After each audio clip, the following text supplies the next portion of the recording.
সম্প্রতি সংবিধানের ২৭তম সংশোধনী কার্যকর করেছে পাকিস্তানের সরকার। বিতর্কিত এ সংশোধনী শুধু পাকিস্তানের সেনাপ্রধানকে সর্বময় ক্ষমতার অধিকারী করেনি, দেশটির বিচার ব্যবস্থায়ও এনেছে আমূল পরিবর্তন। আর এই সিদ্ধান্ত কার্যকরের পর থেকেই পাকিস্তানের বিচারপতিদের পদত্যাগের হিড়িক দেখা দিয়েছে। এখন পর্যন্ত দেশটির সুপ্রিম কোর্টের ৩ জন বিচারপতি এবং হাইকোর্টেরও আরও ৩ বিচারপতি পদত্যাগ করেছেন। এ ঘটনায় দেশটির বিচার ব্যবস্থায় দেখা দিয়েছে চরম অস্থিরতা। পার্লামেন্টে অনুমোদনের পর গত ১৩ই নভেম্বর প্রেসিডেন্ট আসিফ আলী জারদারির সইয়ের মাধ্যমে এর সংশোধনীটি আইনে পরিণত হয়। পাকিস্তানের আইন অঙ্গন এবং আন্তর্জাতিক পর্যবেক্ষকদের মাঝে তীব্র ক্ষোভ এবং গভীর উদ্বেগের জন্ম দিয়েছে এই সংশোধনী। বিতর্ক তীব্র রূপ নেয় যখন এর মাত্র ২ ঘণ্টা পর সুপ্রিম কোর্টের ২ জন জ্যেষ্ঠ বিচারপতি মনসুর আলী শাহ এবং আথার মিনাল্লাহ পদত্যাগ করেন। প্রেসিডেন্টকে জমা দেওয়া পদত্যাগপত্রে তারা এই সংশোধনীর নিন্দা জানান। তারা একে পাকিস্তানের সংবিধানের ওপর গুরুতর আক্রমণ এবং বিচার ব্যবস্থার স্বাধীনতার জন্য সরাসরি হুমকি হিসেবে আখ্যা দেন। প্রেসিডেন্ট জারদারি আনুষ্ঠানিকভাবে তাদের পদত্যাগপত্র গ্রহণ করার পর জাতীয় পর্যায়ে এই বিতর্ক আরও তীব্র হয়ে ওঠে।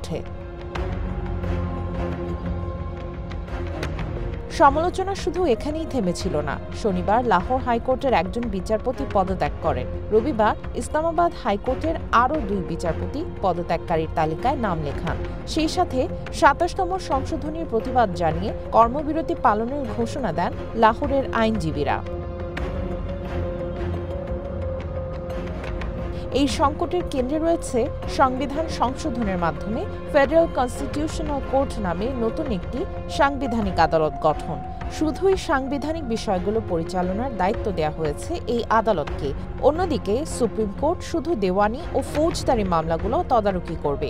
সমালোচকরা যুক্তি দেন, এফসিসি প্রতিষ্ঠা সুপ্রিম কোর্টের ক্ষমতাকেও ছাড়িয়ে যায়। এর সিদ্ধান্তগুলো সুপ্রিম কোর্ট সহ অন্য সব আদালতের জন্য মেনে চলা বাধ্যতামূলক। সংবিধান সংশোধনী সুপ্রিম কোর্টের কর্তৃত্ব হ্রাস করে বলেও আপত্তি জানান তারা। এছাড়া বিচার বিভাগীয় শ্রেণীবিন্যাসেরও পুনর্গঠন করা হয়েছে ২৭তম সংশোধনীতে। সবচেয়ে জ্যেষ্ঠ বিচারপতি হচ্ছেন পাকিস্তানের প্রধান বিচারপতি। তার অধীনে থাকবেন এফসিসি এবং সুপ্রিম কোর্টের প্রধান বিচারপতি। ফলে সংস্থা দুটির মধ্যে সম্পর্ক পুনর্গঠনের কথা বলা হয়েছে সংশোধনীতে। পাকিস্তানের সরকার অবশ্য ওই বিচারপতিদের আপত্তিকে রাজনৈতিক বিবৃতি এবং অসাংবিধানিক আখ্যা দিয়েছে। শেহবাজ শরীফ সরকারের আইনমন্ত্রী আজম নাজির দাবি করেন, নতুন আদালত এফসিসির সাথে বিচার প্রক্রিয়া সামঞ্জস্যপূর্ণ করতে এবং দক্ষতার উন্নয়নের জন্য এই পরিবর্তন জরুরি ছিল।